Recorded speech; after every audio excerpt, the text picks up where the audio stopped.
তো ৬০-৭০ রাকাত নামাজ পড়ি তৈরি প্রতিদিন ২২ বছর ধরে তাহাজ্জুদ করি। তুমি ২২ বছর না ২২,০০০ বছর তাহাজ্জুদ করলেও তো তুমি মুরতাদ, গণতন্ত্রে বিশ্বাস করলে, সেকুলারিজমে বিশ্বাস করলে দৈনিক ৭০-৮০ রাকাত না, যদি ৭০০-৮০০ রাকাত নামাজ পড়ো তবুও তুমি মুরতাদ। কারণ বিশ্বাস হলো সেকুলারিজমে, ধর্ম নিরপেক্ষতাবাদে। ইমান আছে?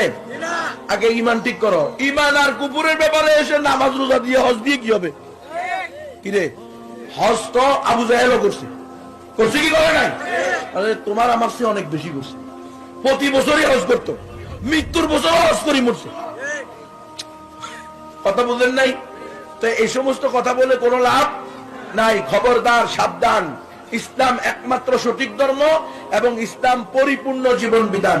সুতরাং গণতন্ত্র ইসলামে হারাম।